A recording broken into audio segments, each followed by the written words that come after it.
Good day, everybody. Dave Walker here with the B2SMB Institute. And every one of our events, I have the opportunity to put together a panel of leaders in this business to small business space to get them to talk about things. And this was a great opportunity to assemble three people who I have an enormous amount of admiration for, but also know won't be shy about expressing their perspectives, their insights into what we're all facing together as a B2SMB community in 2021. So let me introduce them one at a time. And if I could ask each of you to kind of give us the 411 on you, your background, and what your company is and does. And we'll kind of just move around the table here, the virtual table as we go. So Melinda Emerson, how are you? I am great. Thank you so much for having me, Dave. Always excited to talk to, fellow influencers and, small business marketers alike about what we face as small business owners and what we face as the marketing challenge to reach them. My nickname is the Small Biz Lady. I'm regarded as America's #1 small business expert, and I have a brand that reaches roughly 3 million entrepreneurs each week online. So I have my finger on the pulse of what's going on out here in these mean streets that we call Main Street USA. So very excited to be here and share. That's terrific. I am always astounded by the number of 3 million viewers and audience size. You really are, you're my hero to say the least. I have several zeros less than that. You know what, Dave? It's just I've been doing it a long time. I mean, Okay. Okay. I'm But an just OG. I'm an OG in the space. That's why. okay. I think you're a goat. You're a greatest of all time in this space. Oh, well, thank you. Okay, so moving the talking stick over to you, Mr. Rangabodla. Hey, everybody, and Dave, it's always a pleasure. And Melinda, nice to be speaking with you again as before, as well as with Kate.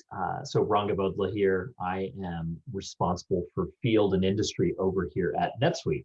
We are actually part of Oracle, so much larger organization. But at NetSuite, for those that don't know it, we are a provider of cloud-based financial and business management solutions, and we service about 24,000 customers around the world, and many of our customers are those small, fast-growing companies that move over to us to help serve their business. And so I've gotten in that role and working with that, I've gotten experience to speak to a number of different businesses, small, medium, and large, but also particularly on the small side where they are fast growing and really the challenges they face and how do they go to market.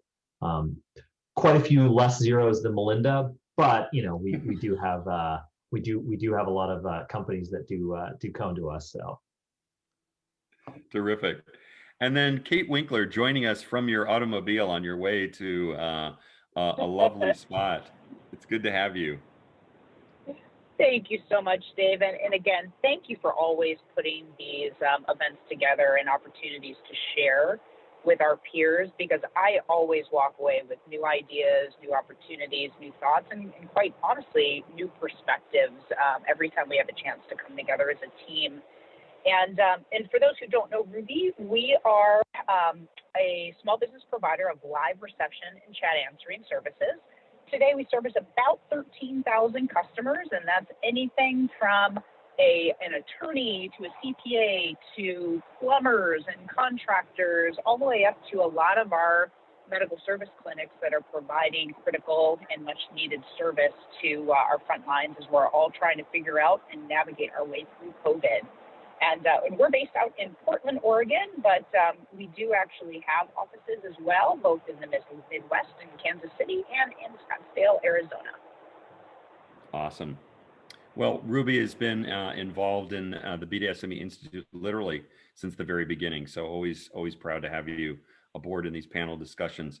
So Kate, I'm gonna kick off with the unfair question I'm gonna ask all three of you, which is, if you could choose one word to describe the state of small business as they come out of 2020 into 2021, what would that word be? And please keep your eyes on the road while you're thinking about that. Thank you. I'm going to say determined. And if I've learned anything about small businesses is they are passionate, they lead with purpose, and they are scrappy. And while they have had a tough go of all things 2020 on multiple fronts, they have not given up, and they are just the most determined group of clients I've ever had the opportunity to work with, and just applaud small businesses. And is the word determined really just their focus on surviving? Is that what constitutes determined, or is it determined to be better, or is it what do you mean by determined? What are they determined about? I actually think it's determined to really serve a purpose and a cause. If we think about most small businesses, they started their business because they had a sense of passion and purpose, or they did something that they felt that they could do better on their own. And really were committed to bringing better quality of service and commitment to their communities. And so when I think about the passion that they have, it is both personal and community focused, which makes them, when you face situations, whether it be COVID or the racial inequality issues that we're facing, or the political environment that we're obviously all dealing with as well, they approach things with a willingness to evolve and be more scrappy and make decisions where I think, quite honestly, a benefit of being a small business is very often they don't have the IT infrastructure, they don't have large teams of marketing professionals, and therefore they're willing to adopt and change in ways that I don't think many other businesses can do. And it's that determination and focus on, I can always improve, I can always do better, because the reason why I'm doing this is to actually build or meet my purpose and my passion for my community. We just don't see that in large organizations today. And so it's one of the reasons why Ruby as a business, we will always focus on supporting small businesses, because they are so critical to the health and well-being of our broader community, and obviously, as we all know, our economy. Well, that was a great way of unpacking that, and I understand and agree with you completely. So, Melinda, to you, and I know you don't disagree with what Kate said, but I'm going to be unfair and say you've got to choose another word. Oh, well, I was trying to think if there was even a word I could use. When you asked me if I had to characterize 2020 in one word, it would be, it would be like, I mean, 2020 was rough. And, we lost almost 50% of the small businesses out there. And certainly in the minority business community, we definitely lost 50% of those guys. So I think that so many people, it's weird because I've certainly talked to people who told me that 2020 was the best year they ever had, but they were people who were already set up with digital, and they just were in a niche that everybody wanted. And then I have talked to so many people who are praying that they get another PPP loan just to survive. And so it's really, I still see a lot of suffering in the small business community. It's a really small number of people who won in 2020. I think the vast majority, I would probably say 85% of entrepreneurs took a hit, and took a real hit. And some of them took hits they won't come back from. And that aggrieves me very much. But I 100% agree with what Kate said. We are determined, like we will not be defeated. Many of us who've been around a long time, there was another big recession that punched everybody in the face too, back in 08, 09. So some people had survived that, but this was different because it just hit so many different ways. It hit people personally as well as from a business perspective. And, being at home with your kids and trying to save your business. Yeah, it was a lot, Dave. It was a lot. And to your expression, Yeah. That's a good answer. So, Ranga, state of small business in one word has to be different than I'm actually going to go with adaptable. is what I'm going to go with, Dave. You know, I like Kate's determined. I like that is I couldn't steal that one, unfortunately, though. So I'm going to go with adaptable, and the reason I'm going to pick that is we talked to so many different small businesses that had everybody. I mean, it doesn't matter what your business was. You had to adapt last year, and there were ones that barely survived. Unfortunately, we lost some.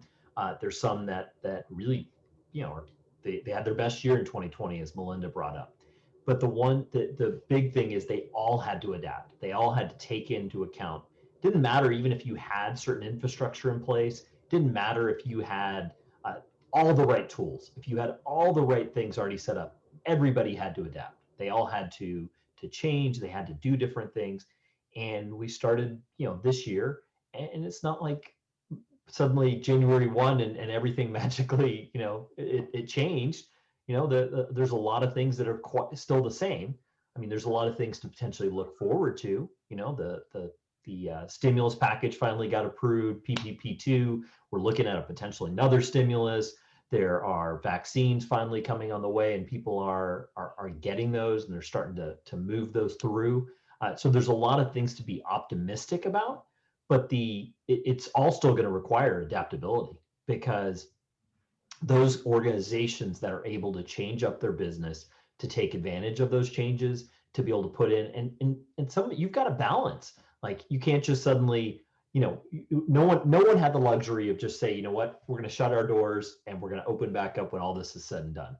No one had. Well, maybe some people did, but I don't know who those people are. I'm not friends with them. Yeah. But for the rest of us, sorry, go ahead, Melinda. No, I said me neither. I don't know those people. No, I mean, everyone I talk It was to, kind of like that. Is it Under Armour that has the slogan? You know, the only way to get ahead is to go through. I mean, it literally, you just had to go through all the crap of 2020, which obviously still isn't over. But with that as kind of a setup, that was great. 3 great answers. If you had to pick a need that small that small business had in 2020, a single need or a dominant need that they had, um, how how different are the needs in 2021 versus what they were in 2020? So I mean, and let's take off the table the obvious one, which was money. So money in the form of revenue is just as urgent a need in January of 2021 as it was in March of 2020 and throughout 2020. So that's the obvious one. But are there things that from you guys' perspective, that have been revealed as you've been dialoguing and working with small business, that you just kind of go, they really need that, and they still need that? We still haven't answered that for them. So, Ranga, I'll start with you. I think one of the biggest ones that was a challenge for organizations and continues to be a challenge, it's really information. It's knowledge about how to make decisions. And I'll come back to the example I just brought up, PPP1 versus PPP2, and should I pursue this? Is it going to benefit my business, or am I going to be saddled with debt that I can't pay off? Am I going to, is it going to be a net, is it going to be a net negative for me, or is it going to just be even? I'm not going to actually get any benefit for it. Information, like, how do I open my office safely, or how do I know when is the right time to open my office safely or bring folks back? How do I know, what really makes sense for how many people I can let into if I've got a retail shop, what I can do on that front. So I really think information / knowledge is one of the big ones that, coming into the beginning of coming into early March of last year to now, continues to be a challenge, because there's so many different things, and it continues to change too. Mm-hmm. Dave, I think one of the things that we forget, and I was bringing this up with somebody, is, even before March and before we were talking about the pandemic, we were talking about tariffs. We were talking about tariff wars, and we were talking about how do I do different sourcing, like, forgetting COVID, we were thinking about, how do I source outside of China? How do I source in multiple locations? How do I, make sure that my supply chain is resilient? All of that is still there. I mean, there's still, if Biden just signed a new legislation yesterday about Buy American, okay, great, but how do I do that if it's only the last 20% of it's assembly in the US? Is that okay? Is that approved? Right. I don't know the answers. I'm just saying, but those are the things that I think businesses are trying to figure out, because if they're in that business and they want to take advantage of it, that's what they're trying. And there's just so many of these things that they are just trying to figure out. So, and that's a great insight, Kate. From your team is talking to thousands of small businesses, answering the phone on their behalf every single day. Were there needs that or a need that bubbled up through the course of the year, different than what Ranga described, which I think is absolutely right, in the form of information and knowledge and intelligence? What one thing would you really call out that you and your team really thought of as a need of 2020 that goes into 2021? Yeah, I would say I would first agree 100% on information, and I would add the adjective of good information to that, because there's a lot of noise out there as well that it's really hard for small businesses to sort through. But I would actually say time. And what I mean by time is, for small businesses, now that they have kids at home, now that there are two adults working in the house, and they are trying to balance the needs of work from home with working from home with their day-to-day lives, they just can't find enough hours in the day to make it work. And so how do we as organizations stop and say, how do we create the time and the space? And often the time and the space comes through more succinct information, but probably more importantly, stopping and asking our clients and our customers and our small businesses, what do you need? So and what I specifically mean by that is, we all want nothing more than to help our small businesses survive right now. And we've all gone and written content and providing a lot more information than I think than any of us have ever done before.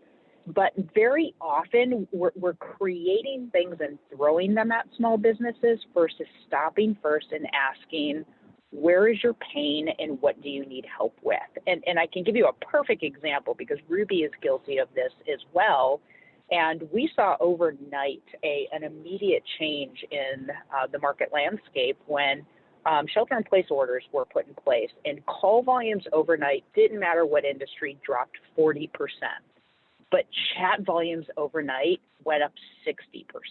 And what happened is, demand didn't go away, but it had to go to a different place, because we weren't able to interact on a phone, and we have distractions in the background, and we haven't figured out if it was professional to have a car door slam or a radio or a dog barking or a child asking questions, if that was okay. And so, Ruby, we said, we can solve this right away. Everyone needs chat. We've got a chat platform for self-service chat. We're going to give it to every single one of our customers.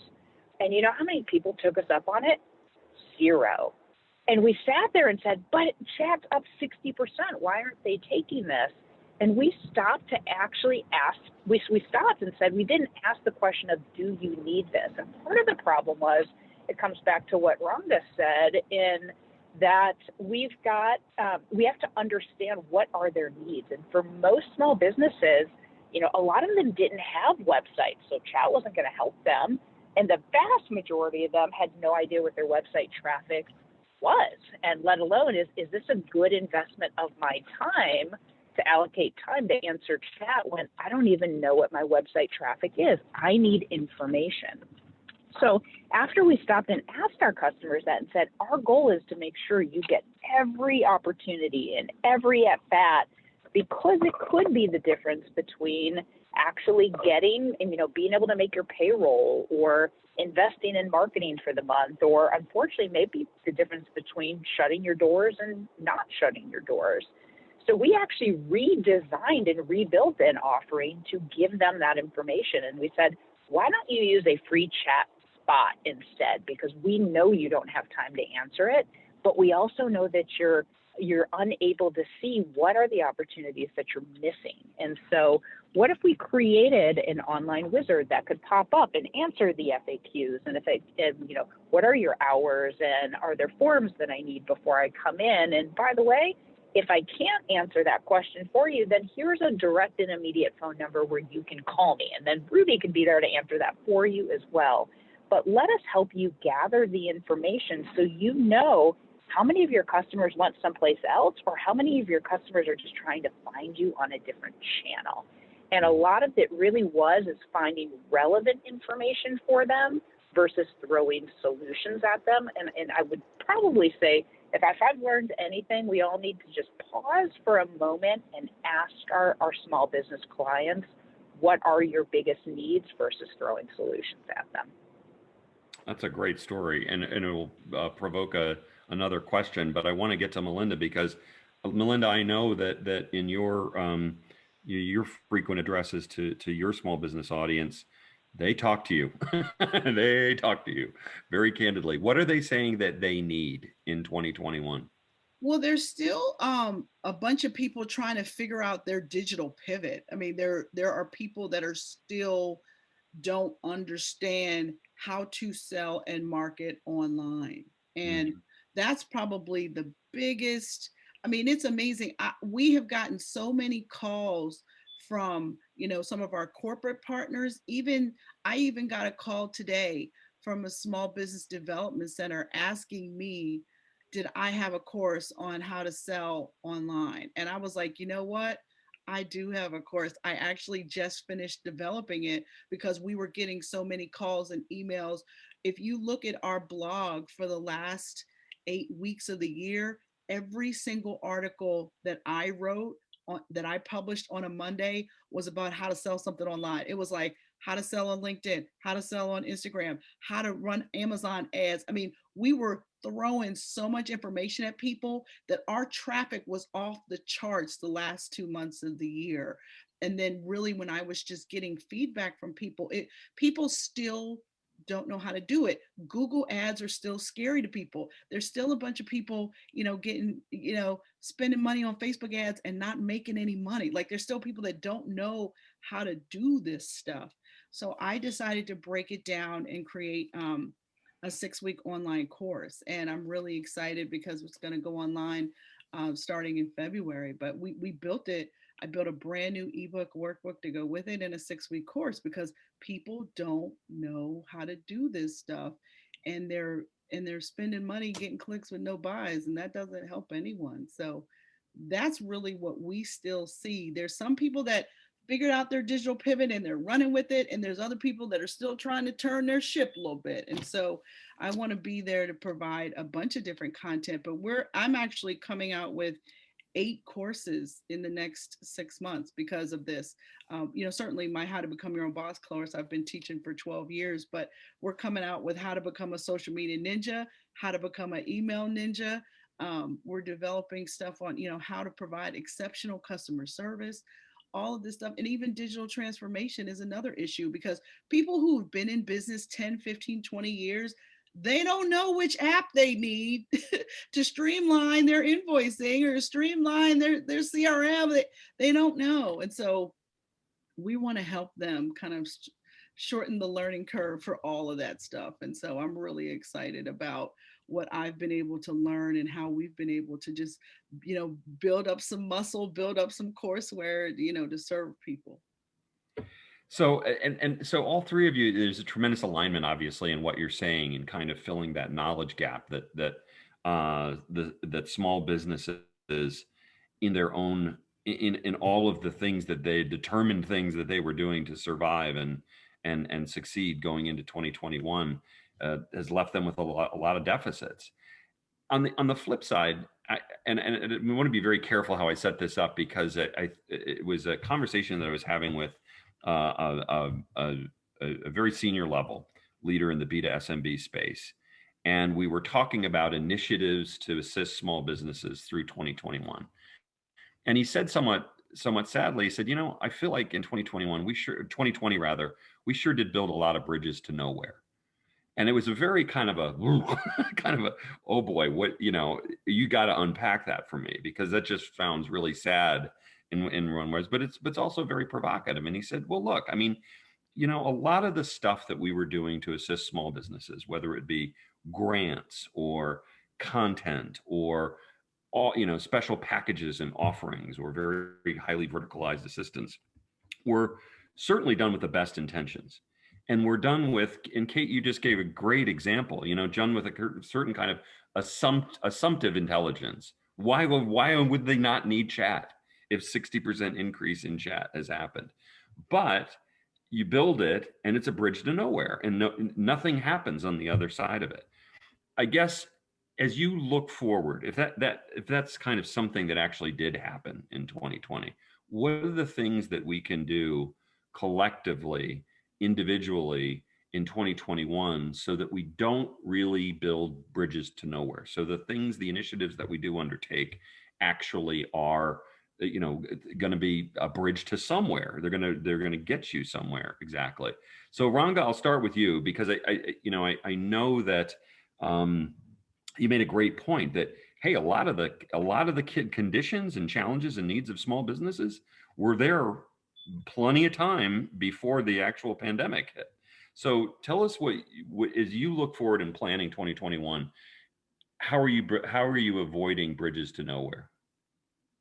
I mean, there's a little bit of this back to basics conversation. Like, I think there is and that's why I brought up that example of even thinking prior to March, because I think there were some of these things that, all of us, we're all guilty of this. We all, like, March hit and everybody's like, we got to do something. We got to figure out how we can help, how we can offer our assistance in some way, shape, or form. And so, I'm not everybody, but there was a lot of stuff that was put out there that frankly just kind of fell on its face and didn't really perform. Maybe it wasn't to nowhere, but it was definitely, maybe only went a mile instead of going 100 miles. But I think the thing is, there's a little bit of the back to basics conversation that's there.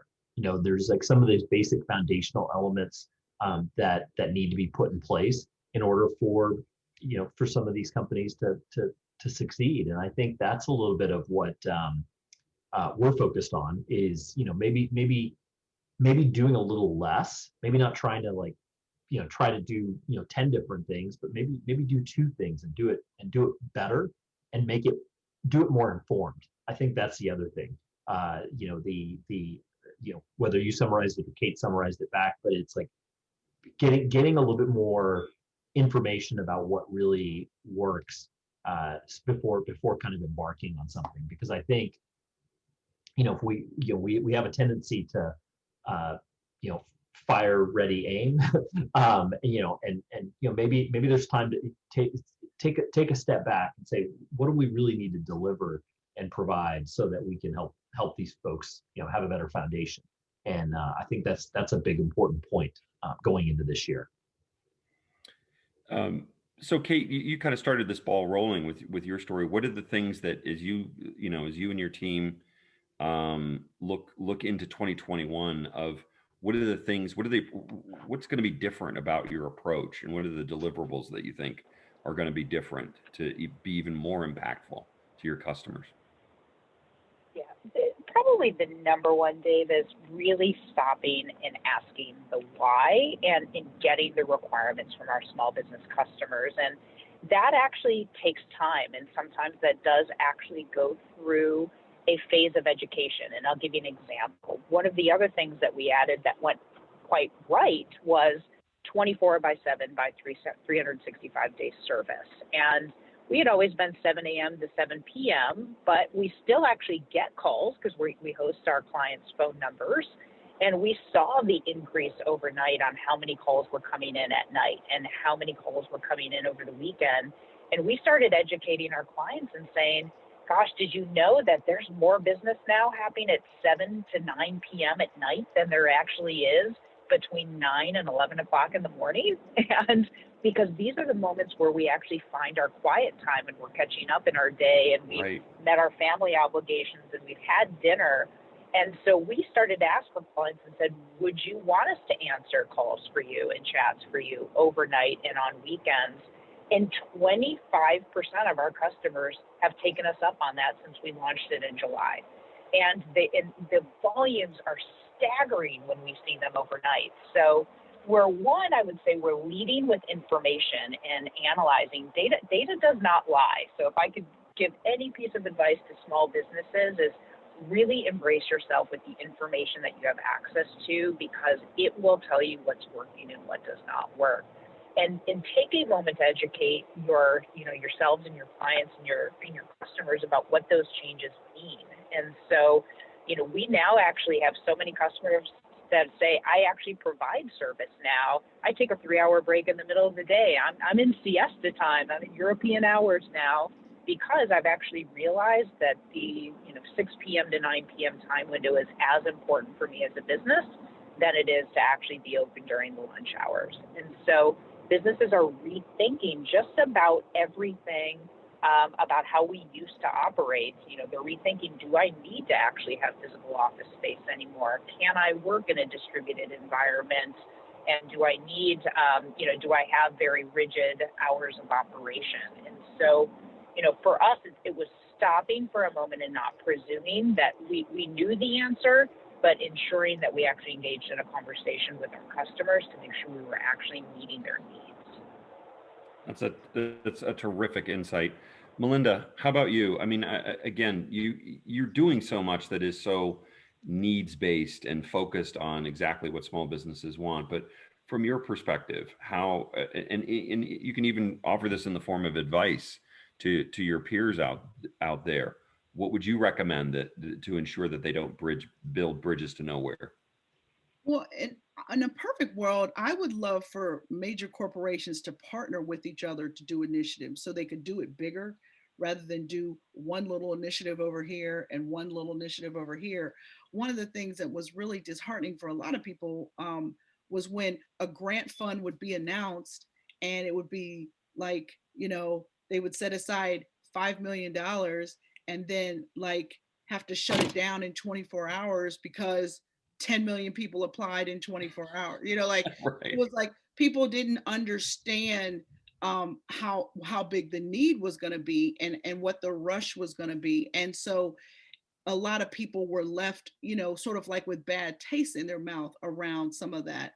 Now, I will say there were some brands who, initially launched funds and then they ran out of money and then they came back and said, oh, we've got more money now. And so there were people who came back and got grants after the fact, months later when people got more budget. But I think that there was a lot of naivete that went into how some of these things were launched, and they didn't think about how big the need was. And I mean, I realize that everyone at the end of the day wants to position their brand for post-pandemic, right? But at the end of the day, if it's really about helping small businesses survive, it might make sense for 3 or 4 brands in a category, or maybe 3 or 4 brands that complement each other, to get together and pool their resources and say, what if we created a $50 million fund if we all put our $10 million together? You know what I mean? So I just feel like more collaboration, I think, would be really smart. And also too, I think that there was a rush. There were a lot of brands that gave people money that they shouldn't have. There were like, nonprofits who had never ever done grant funding before, all of a sudden were given $10 million. It's like, oh my gosh, and they weren't even organizations anyone really respected. And I think a lot of that happened because there was a rush to find a brown organization to give some money to so we could look like we were helping people of color in business. Well, you need to make sure that the people were qualified to actually help the people you were trying to help. So I saw a lot of charlatans get big, big checks from people. And I was just going, wow, I wish anyone had called me and asked me about those people, and I would have told them, don't do it. So I think that there was a lot of lessons probably learned, in this process. But I think that there were some people that did it well. I think people who partnered with people who already had relationships with this audience was smarter. I know that a lot of people gave money to LISC. I think that was really smart.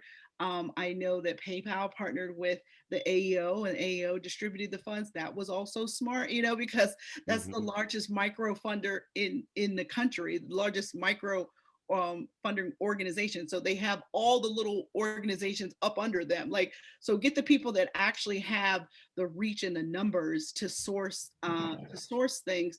But I also think too, as we think about what small business owners need now, I think we've got to think about how do we position these businesses to be successful going forward. A lot of people, even if their business survives, like even if their business comes back, their credit has been hurt. And I think we've got to look at credit scoring and figure out if there's a way that people can consider doing business with a small business in ways that don't consider credit score. Because if you just had your mortgage on forbearance or whatever, credit is going to be decimated, and it's going to be decimated for a while until it can come back up. So I really think that there's some advocacy opportunities that some of our larger corporations could do to support small business owners in other ways, because there were people who didn't get EIDL loans because of their credit score, Right. and that Right. there were people that That's got heartbreaking. $1 out of the PPP loan. I mean, there was crazy stuff that went on. Now, I will also say the one good thing that I can say about 2020 is that it has made people get their act together. It's made people get their business paperwork, get their taxes. I mean, I heard about people who qualified for grants that were then denied because they owed back taxes, so it's like, the one thing I'll say is that this has made people, hire an accountant and not just that tax time, so I think that Right. there's some good stuff that has come from that. But I think that there's some bigger, longer term issues that are going to affect the small business community that I would love to see some of our larger brand partners help advocate around and lead in that area to support small businesses in a different way. That's a terrific point. Well, listen, guys, I have one last question, and it's really provoked by an insight that's come out of a major bit of research that we've done in a partnership with Accenture to really examine the buyer-seller relationship between business to small business brands and the small businesses that they serve. And one of many headline insights that I'd like to get your reaction to, not just agree, disagree, but also what do you think is a way to improve this into 2021? We asked the question of small businesses. Do you trust your large enterprise business partners, the people who are selling you products and services? And then we asked the enterprises, do you believe that your small business customers trust you? Now, Rung, I'm going to pick on you. Guess how many small businesses said they trusted their large enterprise partners, and how many large enterprises said that small businesses trusted them. It's two relatively round numbers. I'm guessing this is not a trick question, so I'm gonna go with that. There's not much trust amongst the small businesses, but the businesses themselves believe there was a lot of trust. I think that's a good way of dodging and embracing the question at once. So the unfortunate number was 50% of small businesses do trust the large enterprise brands that serve them, which is not great, but it's not 20%. But Better than I thought. But really, the gap is the problem, because 85% of the 500 plus respondents that we got from B2SMB brands said that small business trusts them. So, there's a gap of fully 35% there. And that gap, one could argue that as long as that gap exists, it's going to be very difficult for the outreach initiatives, the selling, the marketing, the delivery, the surveying of anything that we do. If we've got 1 out of 2 don't trust us, that's going to be really tough. So I guess I starting with you, Kate.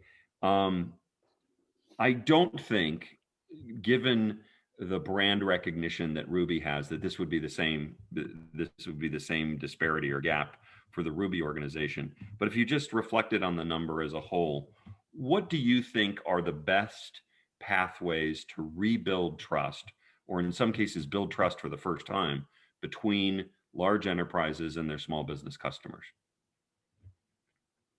Yeah, I would tell you probably the best way to do it is communication. And when I say that, I also really mean conversation, because what small businesses need right now is predictable and reliable service without surprises.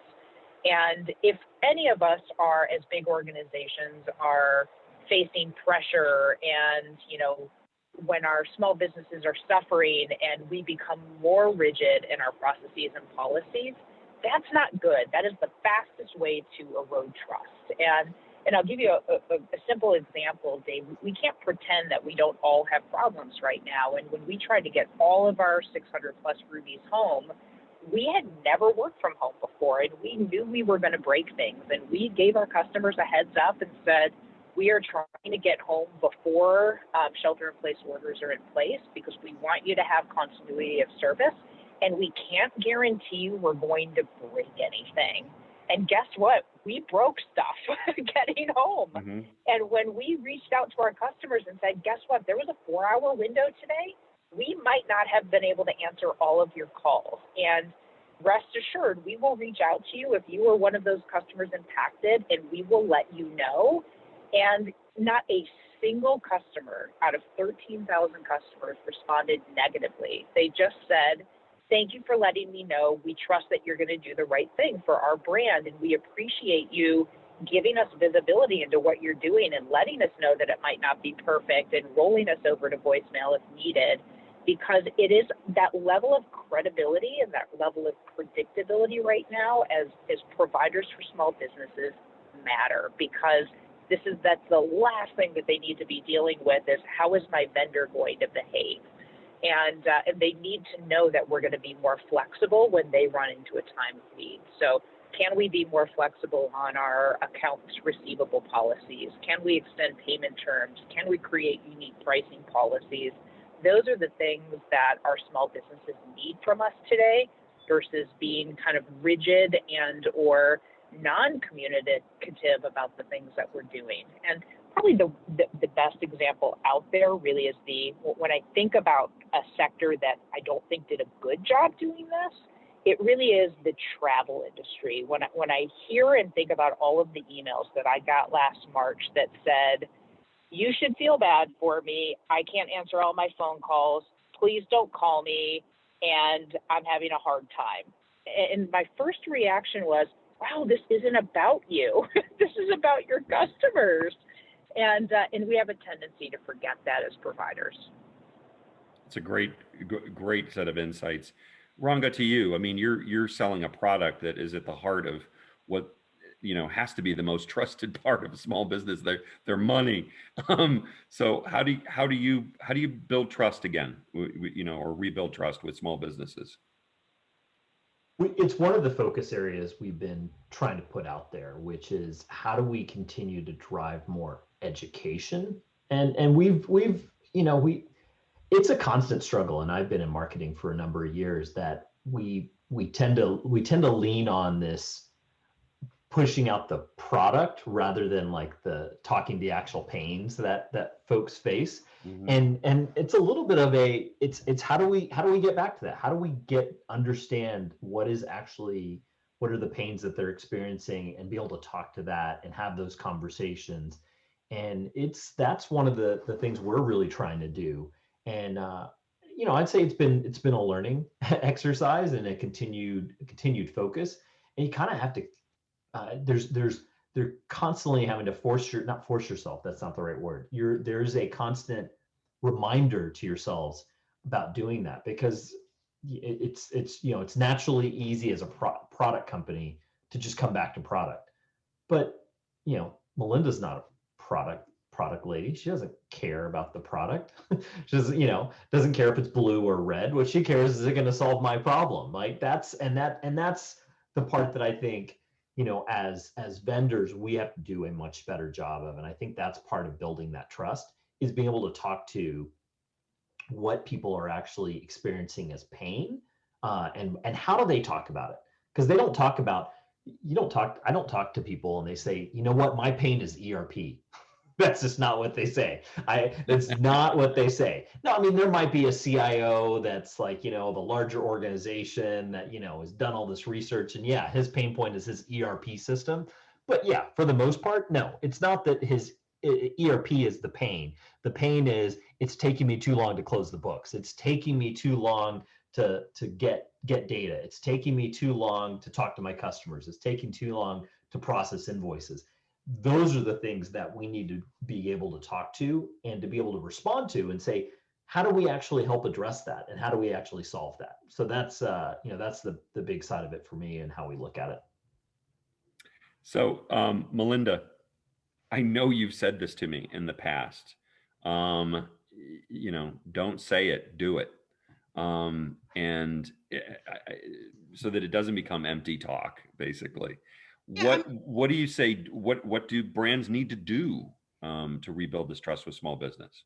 I think they need to talk to their customers, but they also need to talk to people that their customers trust. I mean, there is a group of us out here that are small business influencers that these people trust, that these people listen, read our blogs, they read our books, read our newsletters every week. I think you've got to leverage the people that these people trust to build trust back. And I think that I don't have to give anybody statistics about how effective influencer marketing is. I know I don't, so I won't. But I just really think that one of the ways that we can help you is by letting us, first of all, get feedback from your customers and get feedback from us, and let us help you craft a solution.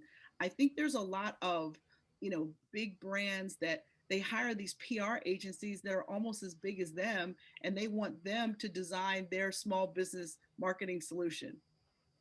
Yeah, you guys are wasting a whole bunch of money with that. You guys are designing solutions and outreaches and contests that aggravate small businesses and make your brands look disingenuous.